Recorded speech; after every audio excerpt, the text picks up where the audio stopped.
All right, for the first time since Dr. Pascal Mubenga abruptly resigned as Buffalo School Superintendent, the Buffalo Board of Education met for its regular meeting, and there were a lot of questions that we wanted some answers to. So our Nate Benson was there to try and get some answers. And any luck learning, Nate, why Mr. Mubenga resigned? That's the question everybody wants answered. Yes, Scott. Unfortunately, we don't have the specifics about why he resigned, and a lot of that is tied up to the fact that the board members are prohibited by law from disclosing information from an executive session.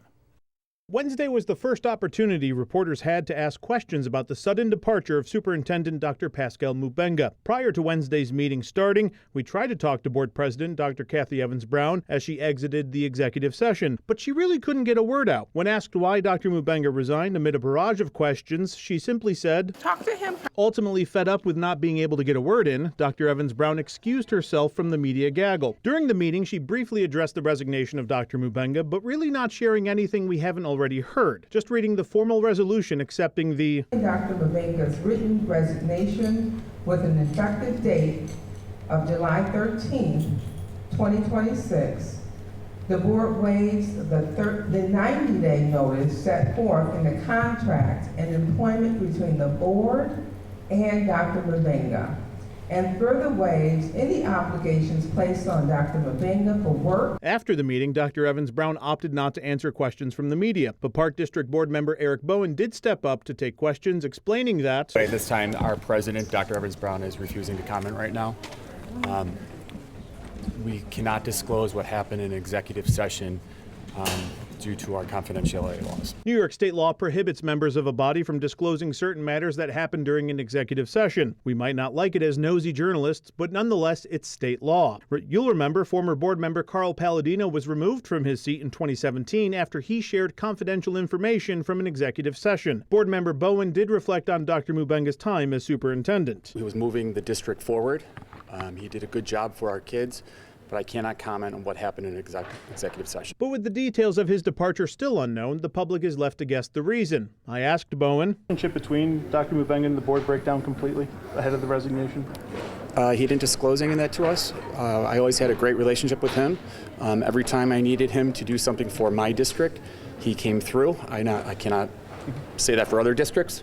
But I wish him nothing but the best in where he goes from here. There were only a few public speakers that signed up to talk at the meeting, but those who did not pull their punches. The stakeholders, students and families first, need some decent explanation as to what has happened and what will happen in the future.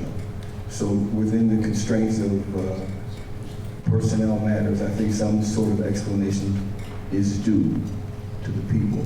That the city and the county, the politicians and everyone else thinks the board is pointless and funny in this dysfunction and is willing to let it completely devolve.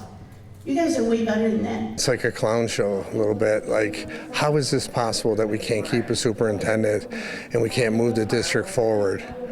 It's a deep problem we have in Buffalo, and someone needs to solve it. Interim Superintendent Dr. Ebony Prophet Bullock responding to the concerns about all the upheaval in the district at the end of the public comment period. I want to say thank you to everyone who came and expressed their deep concerns. We know that the voice of the community is important and it's essential to the workings of this district.